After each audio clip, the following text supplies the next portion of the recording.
There are stories that stay with you long after they end, not because of how shocking they are, but because of how quietly they reveal the cracks in our world. This is one of those stories. It begins with a bright little boy whose laughter once filled every room, a boy everyone called Buggy. He was just 18 months old, too young to understand what danger looked like, too innocent to know that sometimes the people meant to protect us can also fail us. In the spring of 2020, in the quiet city of Regina, Canada, something happened that would leave an entire community in disbelief. It wasn't a headline filled with violence or scandal. It was something far sadder, a case that exposed how fragile trust can be when justice arrives too late. For the prosecutors and investigators, it became another complicated file in a crowded system. But for one small child and the people who loved him, it was everything. Tonight, we're not here to sensationalize a tragedy. We're here to remember, to understand, and to ask the questions that too often go unanswered. What happens when warning signs are ignored? When compassion gives way to hesitation? And when a life so young slips through the cracks of bureaucracy? Who is left to speak for it? This is the story of Emerson Whitby, a story about love, fear, and the painful silence that followed. A story that reminds us how easily systems can break and how important it is that we never stop asking, what could have been done differently? Emerson William Bryan Whitby was born on December 2, 2018, in Regina, Canada. From the moment he arrived, his family described him as light itself, cheerful, curious, and endlessly full of life. His grandmother loved to call him Buggy because he never stopped moving. He would crawl, stumble, and toddle his way through every corner of the house as if the world was one big adventure waiting for him. Every smile, every giggle became a small reminder of hope for the people around him. His parents, Chelsea Whitby and Riley Jolly, had a complicated relationship.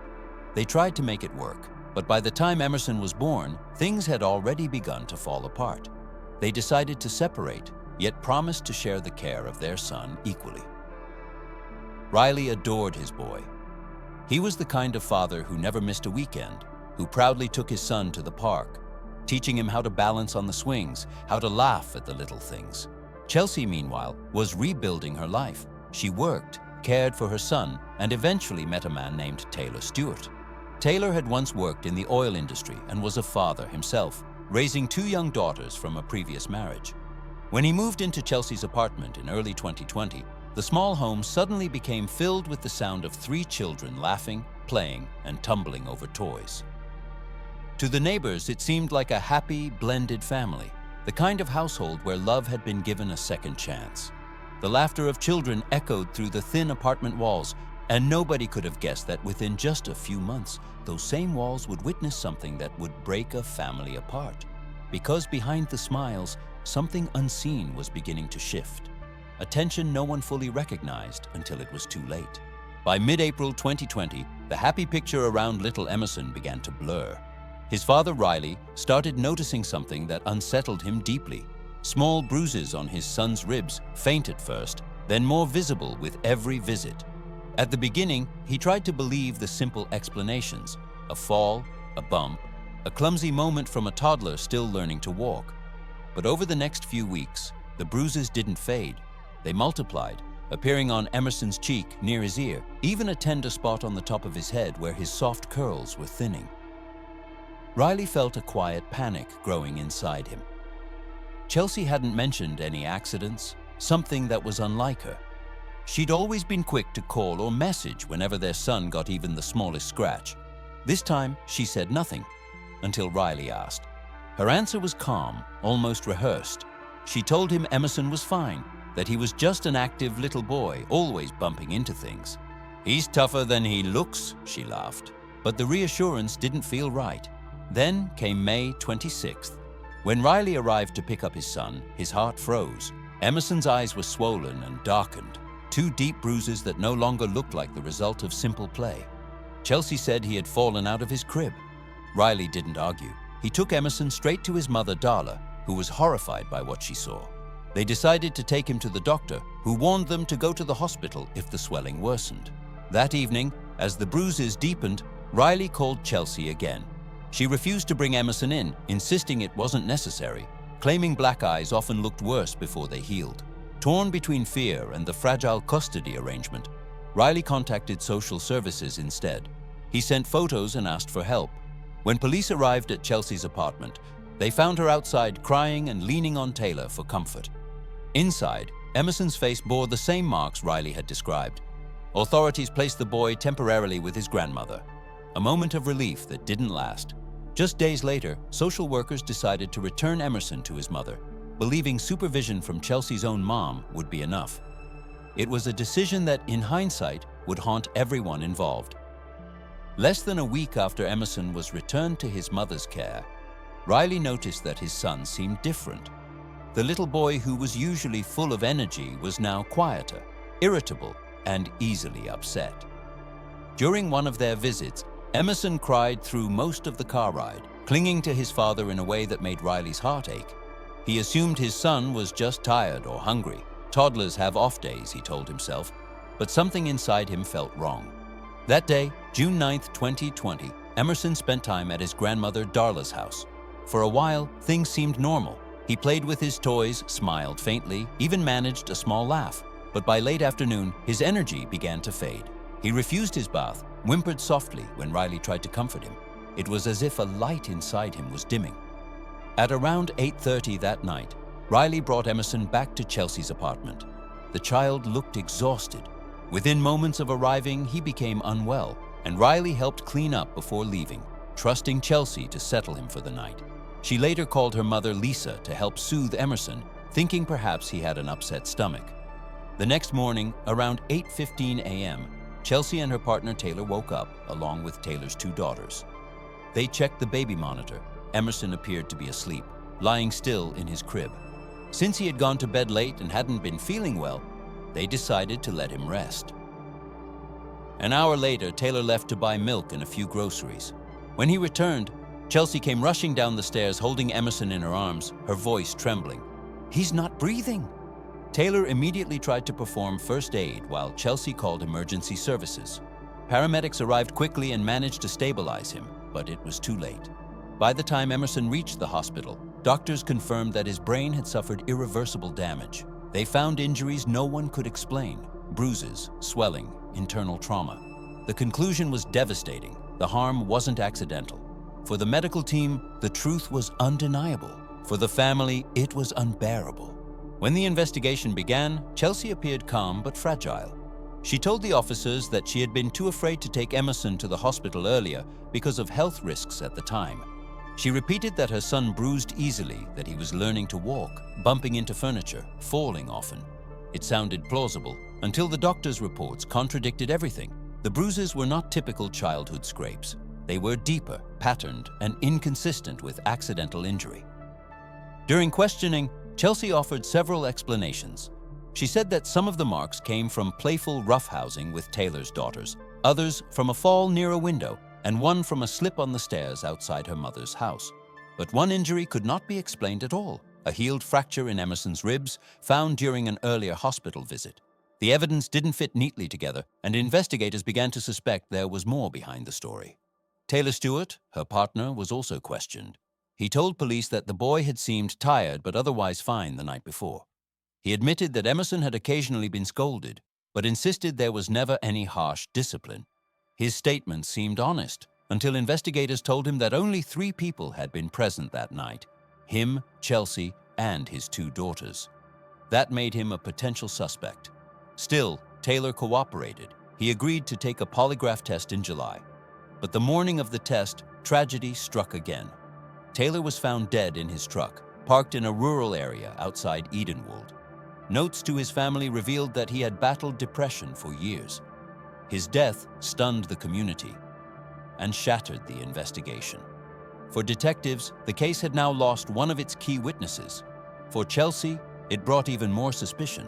In wiretapped calls, she told a psychic she felt responsible for Taylor's death and worried that police would blame him for what happened to Emerson. She also urged Taylor before his death not to speak too freely with investigators. Theories began to divide the public. Some believed Chelsea had lost control in a moment of frustration. Others thought the system had already failed her. that mental health, stress, and grief had collided in the worst possible way. But through it all, one question echoed in every report, every courtroom, every broken heart. What really happened inside that apartment on June 10, 2020? When the charges were finally filed in August 2020, Chelsea Whitby stood accused of one of the most serious crimes imaginable, the loss of her own child's life. For months, she maintained her innocence, and by the time the trial began in 2023, the community had grown divided. Some saw her as a grieving mother trapped in a storm of suspicion. Others saw her as the only person who could explain the unexplainable. Inside the courtroom, prosecutors argued that Emerson's death had been the result of frustration that turned physical. They pointed to the pattern of injuries, to the timing of events, to the fact that Emerson's condition worsened only after being returned to his mother's care. They insisted that the blunt force trauma revealed by doctors could not have been accidental. The defense, however, presented a different story. They claimed Emerson's brain injury was a rebleed, the recurrence of an old injury, rather than a new act of harm. They brought medical experts to support the theory that the hemorrhage might have been delayed and spontaneous. Chelsea's lawyer emphasized that she had cooperated with authorities, that she had no history of violence, and that she had sought help for postpartum anxiety and depression, which she never hid. Witnesses took the stand one by one. A former boyfriend recalled a single moment years earlier when Chelsea, overwhelmed while breastfeeding, had swatted Emerson's hand in frustration, a detail the prosecution used to question her temper. Riley, the boy's father, told the court of nights when Chelsea grew impatient of the time she pressed Emerson's face into a pillow when he wouldn't sleep. None of these moments resulted in injury, but they lingered like faint shadows of possibility. After weeks of testimony, the judge faced a decision that would echo far beyond the courtroom. The evidence was circumstantial. No one had seen what happened that morning. In the end, Justice Catherine Durson ruled that there were reasonable alternative explanations for Emerson's death, explanations that did not prove intentional harm. The verdict stunned everyone. The charges were dropped. Chelsea walked free. For the law, the case was closed. But for Emerson's family, and for everyone who followed the trial, closure was impossible. When the verdict was read, the courtroom fell silent, not in relief, but in disbelief. Emerson's father, Riley, stared ahead, his expression empty. For him, justice had slipped through his fingers like sand. He had trusted the system to protect his son, to speak for the child who no longer could. Now, all he had left were photographs, memories, and an ache that would never fade. Outside the courthouse, reporters spoke in measured tones about the judge's decision, about reasonable doubt, about legal technicalities. But behind those words lay something deeper, a quiet understanding that sometimes justice does not heal. It only defines the limits of what can be proven. In Regina, the community struggled to move on. Some people felt sympathy for Chelsea, believing she had been broken by grief and circumstance. Others felt anger that no one would ever be held accountable. The questions hung heavy in the air. How could a child with visible injuries be sent back home so quickly? Why didn't someone insist on another medical examination? Why didn't anyone stop to listen to a father's fear before it was too late? Years may pass, and official records may close, but the silence around Emerson's story still speaks loudly. It reminds everyone that behind every statistic, behind every headline, there is a human life, fragile, dependent, and far too easy to overlook. For the Whitby family, and for anyone who has ever lost faith in the systems meant to protect us, Emerson's name remains a quiet plea. Don't look away next time. In the end, all that remains of Emerson Whitby is a small collection of photographs.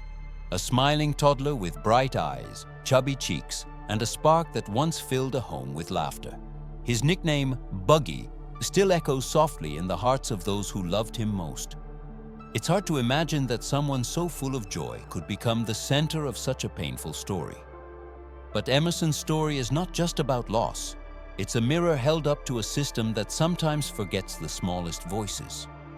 It's a reminder that bureaucracy, hesitation, and fear can be as dangerous as violence itself. Because every delayed decision, every ignored sign, can carry a cost that no courtroom can undo. We may never know what truly happened on that June morning, whether it was anger, confusion, or a moment of irreversible tragedy. What we do know is that a child's life was cut short, and with it, the chance to grow, to dream, to become. So as we close this chapter, let us remember Emerson not for how he died, but for how he lived, full of wonder, laughter, and love. If this story moved you, share it. Speak about it. Awareness is the first step toward change, because the next time a child like Emerson cries for help, the world must be ready to listen. Rest in peace, little Boogie. You are not forgotten.